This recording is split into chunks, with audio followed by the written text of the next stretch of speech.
Llegué a hablar con una de las escritoras más interesantes que tenemos en el panorama actual de la literatura, que es precisamente Lina Meruane, chilena. Lina pues tiene una obra muy interesante, una obra de ficción donde ha publicado novelas y también relatos. Vamos a hablar precisamente de uno de sus relatos, que es este libro que viene presentando, que se llama Avidez. También quiero contarles que Lina ha sido traducida ya a varios idiomas. Ha recibido varios premios literarios como el Cálamo, el Sor Juana Inés de la Cruz, el Premio Iberoamericano de Letras José Donoso, digamos que entre otros reconocimientos. Ella es chilena, también tiene orígenes palestinos y ha vivido en Estados Unidos. Y Lina, bienvenida a Bogotá, bienvenida a Colombia. Muchas gracias, siempre un placer estar aquí.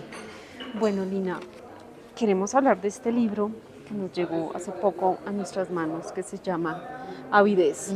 Es un libro de cuentos donde se recoge 13 cuentos en 30 años, ¿cierto? Solamente hay un cuento que es el más reciente que se hizo para este libro, que Correcto. se llama Reptil. Precisamente quería preguntarte cómo fue ese trabajo de recoger estos cuentos y si volverlos a leer te cambió alguna perspectiva. Bueno, en su momento yo entré a mis carpetas de cuentos publicados, no en libros, y me puse a leerlos a ver si había un libro allí. Y me encontré con que había un tema común que para mí se engloba en ese título, que es Avidez, ¿no? Que por un lado es relatos del hambre, de la necesidad, del deseo, de intentar satisfacer una necesidad de manera directa o vicaria.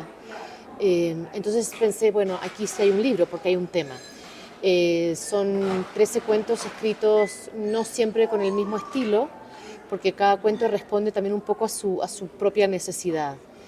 Y escribí ese último cuento que mencionabas porque me faltaba un cuento para generar una pequeña hilación entre esas infancias más desprotegidas, el momento escolar de muchos de los protagonistas, sobre todo y luego la adultez de muchas de las mujeres que transitan por este libro. Entonces, Reptil es un cuento que me permitía pasar, digamos, de la infancia a la adolescencia, pero también que me permitía pensar o digamos, detenerme un poco más en la idea de una familia no homoparental. Y por otra parte, de escribir un cuento en un libro sobre el hambre, sobre la lengua. Me faltaba un cuento sobre la lengua, el órgano del comer, y al mismo tiempo la lengua como, bueno, instrumento de la comunicación. Entonces pensé, me falta este cuento, entonces lo escribí a propósito. Y la verdad es que me divertí mucho escribiéndolo, porque entre otras cosas mi editor, Juan Casamayor, me había comentado la recurrencia de una serie de objetos en este libro, desde huevos a bolsas de plástico, a elementos cortopunzantes. Entonces pensé, escribo este cuento, lo pongo en la mitad del libro, más o menos, y lo lleno de estos elementos que están desplegados y repetidos a lo largo del libro. Entonces me divirtió escribirlo, con la consigna de cumplir con todas estas cosas que había pensado que le faltaban al libro. Y en esa diversión, como lo dices, Lina, hay en un cuento donde hablas sobre una escritora que se siente prisionera de la misma escritura. ¿Tú qué tan prisionera te sientes a la hora de tu creación narrativa? Bueno, yo soy una prisionera feliz. Sí. La verdad es que no, fuera de bromas, sí siento que donde me siento más plena es escribiendo.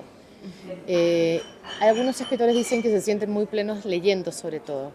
Y a mí, con todo lo que me gusta leer, y leo mucho, donde siento una satisfacción muy fuerte es en el propio ejercicio de la escritura y en las pequeñas restricciones que me pongo, en las preguntas que me hago, en la manera en que los personajes de ficción o a veces las propias ideas se llevan hacia adelante.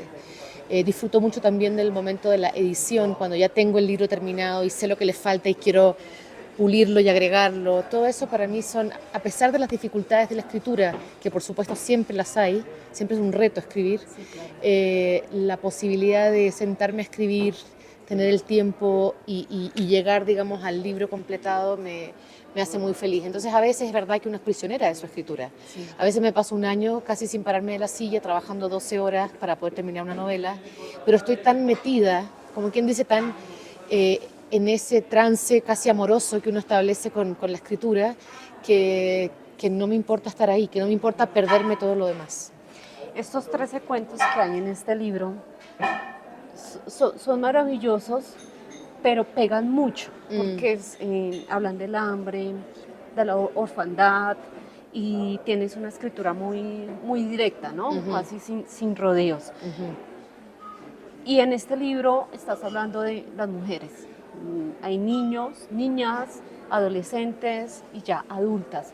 ¿Cuál ha sido el mayor desafío para crear este tipo de personajes y tener tan presente la parte femenina?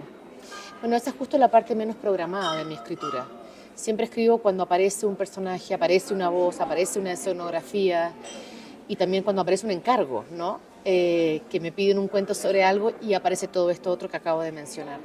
Entonces nunca me he planteado tanto si son mujeres o son niñas, y también porque estos cuentos responden a 30 años de escritura, es decir, hay 13 cuentos para 30 años, son menos de un cuento cada 2 años. Entonces nunca estaba pensando que estaba escribiendo un libro, estaba escribiendo cuentos que iban apareciendo por necesidad, porque había una historia, porque había un personaje, porque había un encargo, pero no había como una idea de que estaba como escribiendo un libro sobre mujeres. Entonces, claro, eso me pilló un poco por sorpresa, me interesó, por supuesto, porque uno hace una lectura para atrás, más reflexiva, más analítica, si quieres. Y me di cuenta que ahí había una pulsión muy grande, que a mí me interesaba contar estas historias de mujeres y que me encontraba, digamos, para mí contento, me encontraba que todas estas mujeres son muy diferentes entre sí. No es un tipo de mujer, no es un tipo de niña, y eso me parece que de alguna manera refleja algo que yo he pensado siempre, y es que los personajes femeninos son diversos, las mujeres somos diversas y no respondemos a estereotipos fijos. Son un mundo por descubrir, Sí, definitivamente. sí. Y luego la otra cuestión que me di cuenta también, creo que viene a cuento por lo que dijiste, es que estos libros estos cuentos son muy duros, porque fueron escritos en solitario, fueron escritos para una revista, fueron escritos para un libro de cuentos, fueron escritos para una página web, y entonces salió como toda la intensidad de mi escritura muy concentrada en estos cuentos. Y me doy cuenta de que eso no es lo que sucede o no sucede así en mis novelas, porque claro, en 200 páginas esa intensidad está más desplegada. Claro. Y aquí cada cuento tiene una intensidad muy grande. Entonces, claro, es verdad que alguna gente me ha dicho que no pueden leer el libro de cuentos como de corrido, sino que lo van dejando descansar. Eso no fue a propósito, pero así salió porque creo que había esa condensación que es propia también de los cuentos. Hay algo en tu obra son los temas de la enfermedad y del cuerpo.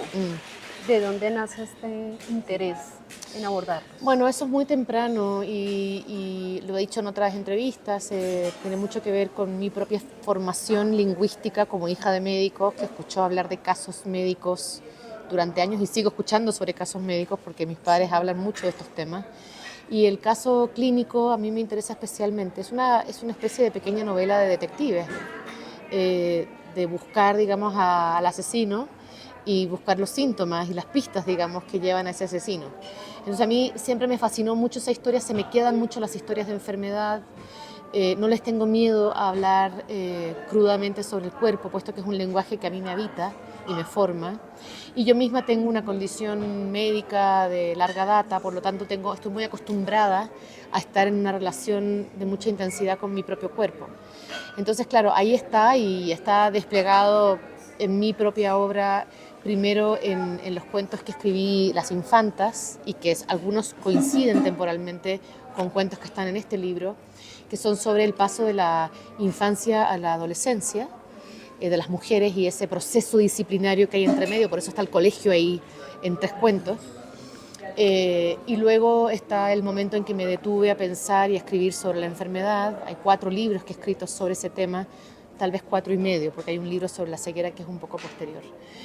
Y luego también están los cuerpos migrantes, los cuerpos que van de un lugar a otro, la huida constante de los cuerpos que van siendo perseguidos, que también está en mucha de mi obra. Entonces creo que ha sido un proceso natural ir pensando en las diferentes facetas por las que pasan los cuerpos humanos sobre todo. Como decíamos al principio, Lina tiene orígenes palestinos, chilena, vivió en Estados Unidos. Estas tres culturas, ¿cómo las has aprovechado narrativamente? ¿Qué similitudes, diferencias, cómo has logrado intercalarlas? Claro, lo que pasa es que Chile es mi lugar de formación, entonces ahí hay un aprendizaje y una reflexión sobre lo que fueron los años de la dictadura, lo que significaron esos poderes patriarcales, esa educación muy disciplinaria de aquella época que me tocó a mí. Y entonces eso está muy presente en gran parte de mi obra. Aparece no siempre de manera explícita, a veces está por detrás, o a veces como en un libro llamado Señales de Nosotros, hay una reflexión directa, un ensayo autobiográfico sobre lo que significó crecer en dictadura sin entender hasta más adelante que estaba viviendo una dictadura y sin saber, digamos, que ocurría toda la violencia que estaba ocurriendo. Estoy hablando de la infancia. Y luego lo que pasa es que aparece en mi recorrido vital, ese viaje a Palestina que para mí es un viaje muy transformador y que por supuesto me encuentra ya habiendo hecho la reflexión política sobre los autoritarismos, las dictaduras, los modos coloniales, ¿no?, del poder que todavía existen. Entonces cuando yo llego a Palestina, Palestina pasa a ser otra fase de esta reflexión que yo ya venía haciendo. Has hablado de que viviste una dictadura siendo muy pequeña, pero de alguna manera estabas como de pronto en alguna burbuja. ¿Qué le dirías hoy a esa Lina que estaba en esa burbuja sobre lo que pasaba en ese momento? ¿Qué reflexión podrías traer en este momento? Fue una reflexión difícil pensar en cómo era posible que hubiera una parte de nuestra sociedad que no entendiera bien en qué mundo estaba habitando y lo que estaba sucediendo.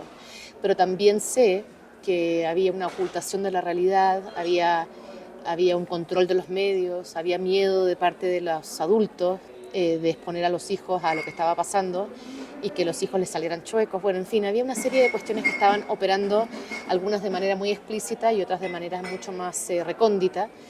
Y bueno, yo he ajustado cuentas con esa Lina.